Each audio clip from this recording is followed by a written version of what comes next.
Welcome you all to the new session. So, in this session we are going to learn the moment of inertia of solid sphere.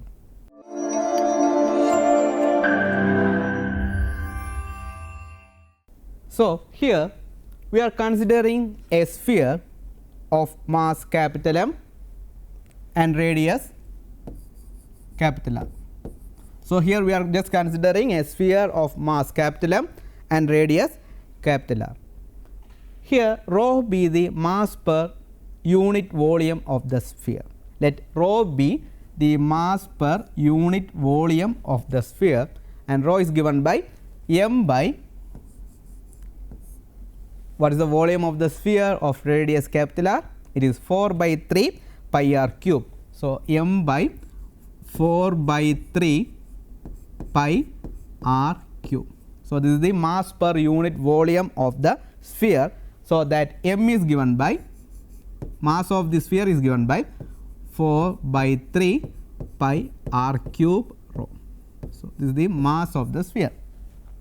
It is 4 by 3 pi r cube rho. Here x or x dash be the diameter of the sphere, about which we need to find out the moment of inertia. We imagine the sphere is made up of a large number of concentric circular discs. You can see different slices of different radii. The sphere is made up of a large number of concentric discs. Consider one such disc which is at a distance of x. So, consider one such disc which is at a distance of x from the center.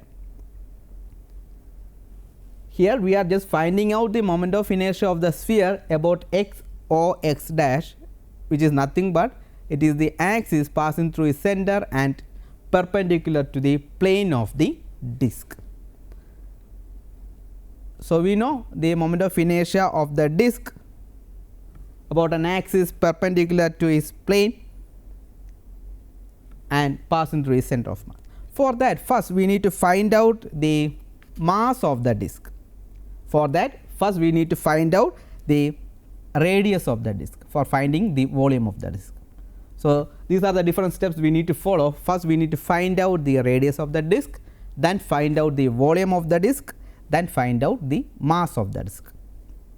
Okay. Here you just imagine this slice, this one, okay, this is that slice.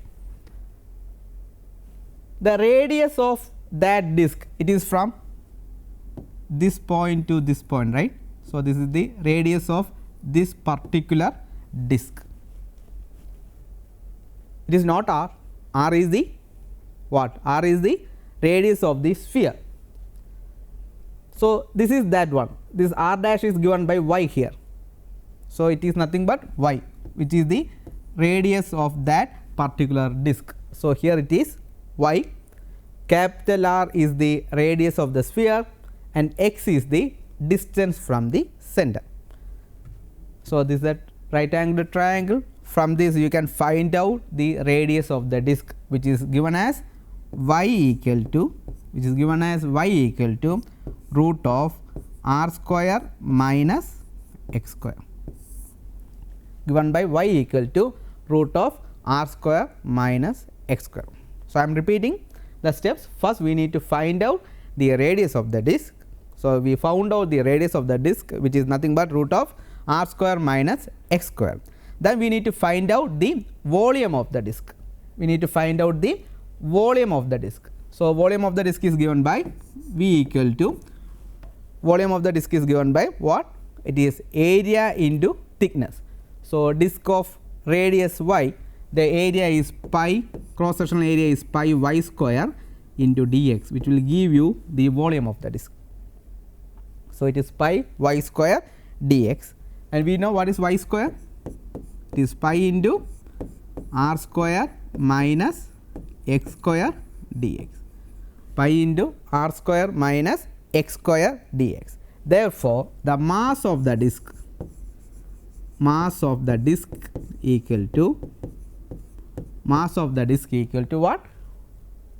Volume into mass per unit volume.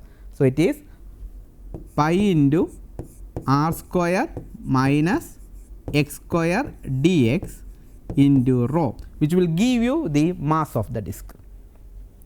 So, we arrived at the expression for the mass of the disk. Next, we need to find out the moment of inertia of this disk about x or x dash, which is nothing but the axis which is passing through its center and perpendicular to its plane. It is given by half into mass into radius square. It is mr square by 2. So, moment of inertia of the disk about x or x dash equal to mass of the disk. It is pi into r square minus x square rho dx, mass into radius square. What is radius? Root of r square minus x square. So, the square is r square minus x square. So, it is y square divided by 2.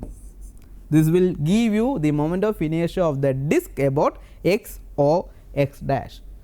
So, it is pi by 2 rho into, it is equal to pi by 2 rho into r square minus x square the whole square dx, r square minus x square the whole square dx, which will give you the moment of inertia of the disk about x or x dash. So, we can imagine the sphere is made up of a large number of such disks. So, the moment of inertia of the whole sphere is nothing but the moment of inertia of all such disks about the axis x or x dash. So, you need to integrate this expression from minus r to plus r. You need to integrate the expression from minus r to plus r or twice into integral 0 to r. So, it is given by I equal to which is nothing but the moment of inertia of the sphere about x or x dash, I equal to 2 into integral 0 to r, 2 into integral 0 to r, pi by 2 rho r square minus x square dx, pi by 2 into rho into r square minus x square the whole square, r square minus x square the whole square dx. Here whole square is there, r square minus x square the whole square dx. So, here pi rho 2 cancel, pi rho is constant, take outside. So, pi rho into integral 0 to r square minus x square the whole square dx equal to pi rho integral 0 to r a minus b the whole square, a square minus 2ab plus b square. So, it is r raised to 4 minus 2 r square x square plus x raised to 4 dx. So, integrate time by time, it is r raised to 4x minus 2 r square x cube by 3 plus x raised to 5 by 5 and apply the limit 0 to r. So, that you will get pi rho into, you please integrate the expression and then apply the limit. So, it is r raised to 4 into x, right. R raised to 4 into x means r raised to 4 into r, which is nothing but r raised to 5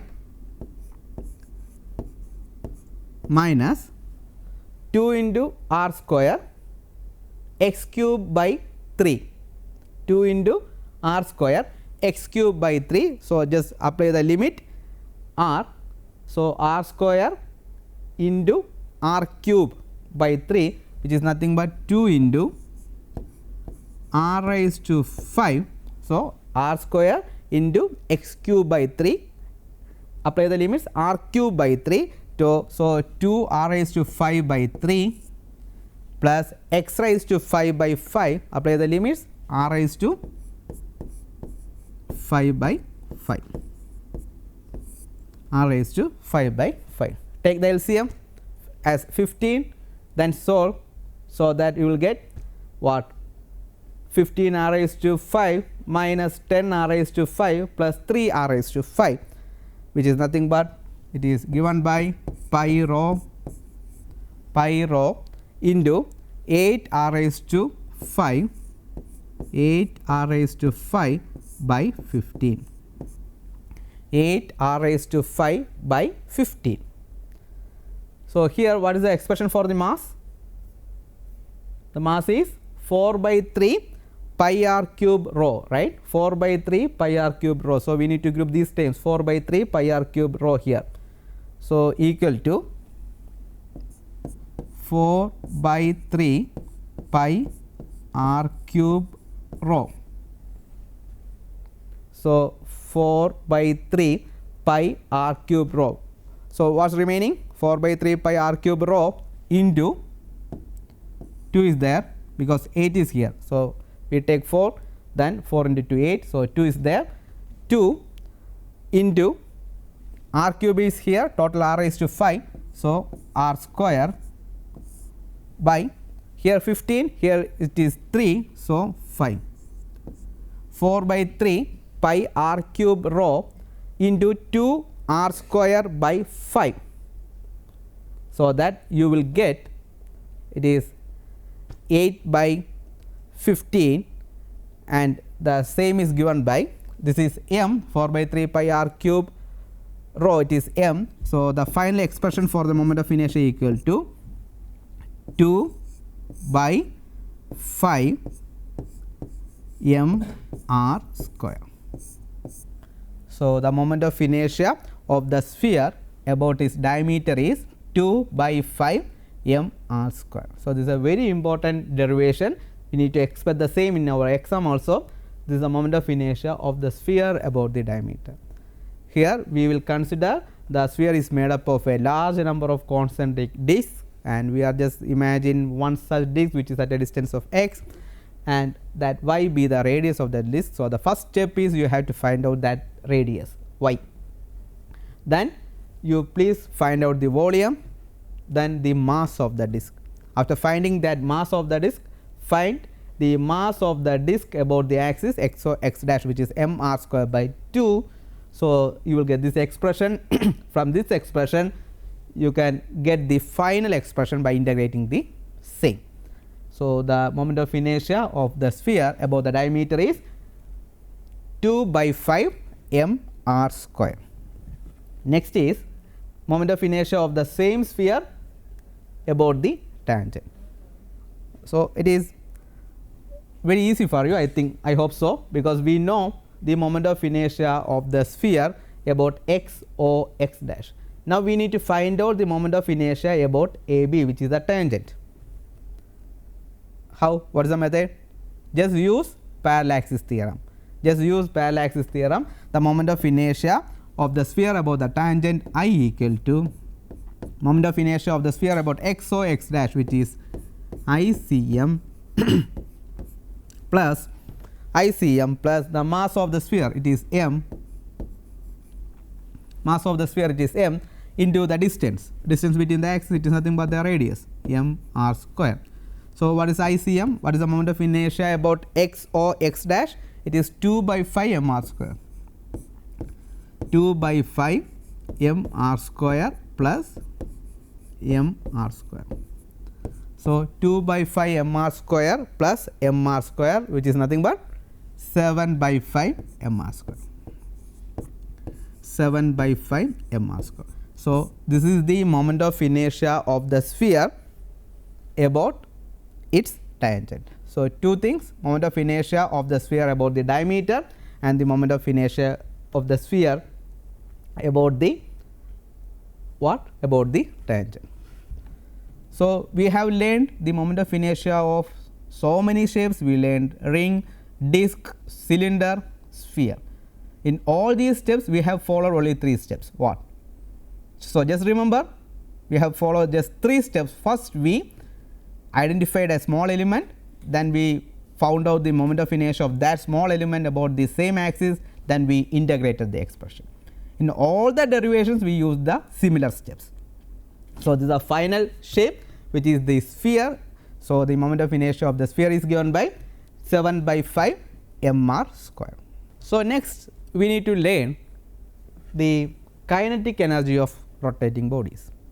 We know when a body is moving along a straight line or when they execute translatory motion with a velocity v, we have the kinetic energy which is given by, if m is the mass of the particle moves with a velocity v, the kinetic energy expression is half mv square in the case of translatory motion.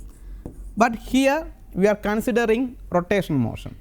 So, instead of v, we need to find out the angular velocity. So, here we are imagining a body of mass capital M, and the body is made up of a large number of particles, and we are just identifying one such particle m1 which is at a distance of r1. So, when the body is rotating about a fixed axis, all the particles will rotate with same angular velocity omega, but different linear velocity v. Okay. So, that is the case. Here the particles will execute the rotation motion with the same angular velocity omega, but their linear velocity will be different. So, you have to identify what is the difference between this linear velocity and angular velocity. Here suppose this is a circular path, the particle is executing a circular path like this. So, this is the mass. Okay. So, at any instant the linear velocity of this particle will be along the tangent. So, this is v. Linear velocity of this particle is along the tangent v. So, what is this angular velocity? Angular velocity is given by omega equal to what? Angular displacement by time taken, theta by t. So, this is the expression for angular velocity.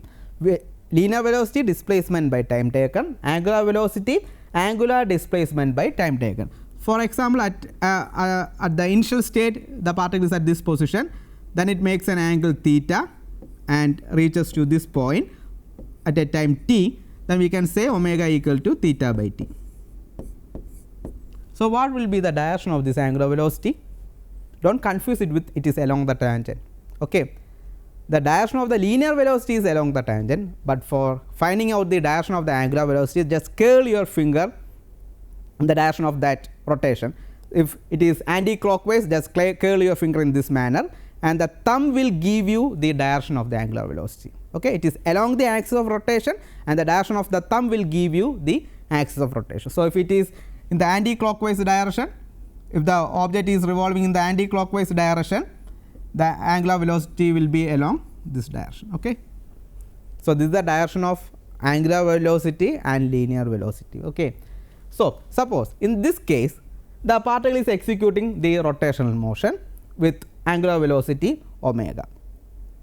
Let v1, v2, v3 be the velocities of the linear velocity of the particle of mass m1, m2, m3 etc., which are at distance of r1, r2, r3 etc. So, kinetic energy of the particle of mass m1, kinetic energy of the particle of mass m1 is given by m1 is given by, it is half m1 v1 square, and kinetic energy of the particle of mass m2 half m2 v2 square. Or instead of, what is the relation between linear velocity and angular velocity? V equal to r omega. So, this is the relation between linear velocity and angular velocity. So, it is given by half m1 half m1, instead of v1 just substitute r1 omega. So, it is r1 square omega square. So, kinetic energy of the mass m1 is given by half m1 r1 square omega square. Similarly, for the case of m2, half m2 r2 square omega square. So, if you want to find out the total kinetic energy of the body, just sum all the kinetic energies of the particles. So, which is given by kinetic energy of the body is given by, it is half m1, it is half m1 r1 square omega square plus half m2 r2 square omega square plus etc.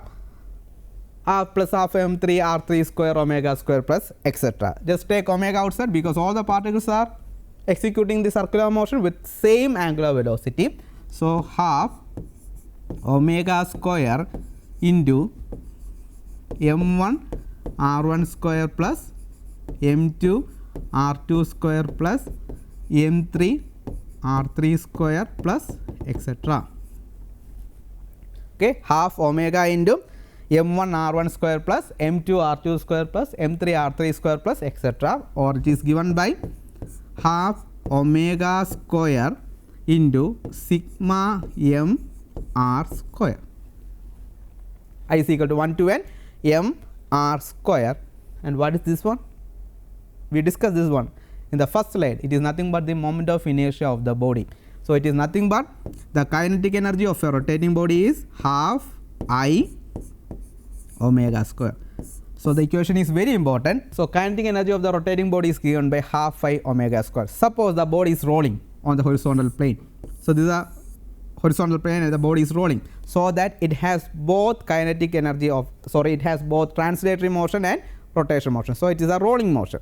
So, in that case the kinetic energy is given by the sum of translatory kinetic energy, which is half mv square plus rotational kinetic energy half I omega square. So, in the case of the rolling body, you have to find out the sum of translatory kinetic energy, which is half mv square plus half I omega square. We need to use this formula for in the while we discuss the problems. So, this is the case of the kinetic energy of the rolling body, and this is the case of kinetic energy of a rotating body. So, this is very important, and we have learned the moment of inertia of different shapes, then we learned the kinetic energy of rotating as well as rolling bodies. So, with this I would like to conclude this session. The next session we will see a very important topic, which is flywheel, and we will see how to find out the moment of inertia of the flywheel. So, bye for now. Thank you.